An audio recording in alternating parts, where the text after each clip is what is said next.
8 लाख के साथ अन्याय हो गया। मैं आप इस सच्चाई से रूबरू हो।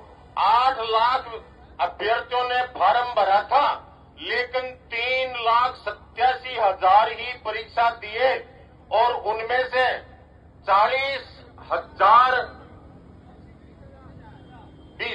20,000 आसार्थी ऐसे जिनको फिजिकल के लिए बुलाया गया और उनमें भी 7,000 ऐसे बचे जिनको अंतिम चयन में इंटरव्यू में बुलाया गया। अब कहां 8 लाख की बात कर रहे हैं भाई साहब, 7,000 आज यदि लड़कों में यदि हमारी एसओजी जांच नहीं कर रही है तो ये प्रश्न चिन्ह है।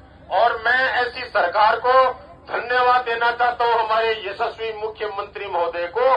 पहली बार राजस्थान के इतिहास में पहली बार वो बंदा खड़ा होकर जिसने निष्पक्ष जांच करके आज तक के इतिहास को तोड़ा है और इतने माफिया, इतने पेपर लीक चोर पकड़े गए और सलाखों के पीछे गए हैं। आजादी से बाद तक का यह पहला उदाहरण है कि एक बंदा सच्चाई से खड़ा है।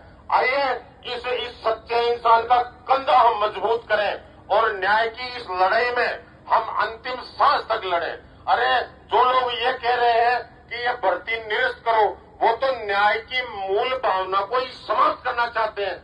जहां मतलब न्याय में कोई तर्क नहीं होता है, सच्चाई में कोई तर्क नहीं दिए जाते, सच्चाई ईश्वर जानता है। और ये मेरी प्यारी प्यारी माताएं, छोटी छोटी बच्चियां जो इस धूप में बैठी हैं, क्या ये चोर हो सकते हैं? तो इन बातों को आप देखें, पूरी राजस्थान की जनता को इस बात से रूबरू कराएं।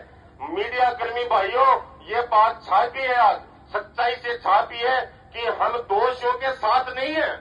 हम भी चाहते हैं यदि मेरा बेटा हो तो खुले में उसको फांसी पे लटकाइए, लेकिन जो भाई, जो गरीब का बच्चा, गरीब हो चाहे अमीर, लेकिन जो लड़का मेहनत किया है, 3-3 साल इसने पसीना बहाया है, फिर उसका नंबर आया है, 3-3 साल इस प्रक्रिया को हो गए, आज 6-6 साल वापस आएंगे क्या? किसी भी कोई गया हुआ उस वक्त वापस नहीं आ सकता है। इसलिए मैं हमारे यशस्वी मुख्यमंत्री महोदय से इतनी गुहार करता हूं कि सच्चाई का साथ जो जिस तरह से आप देते आ रहे हो, डरो मत।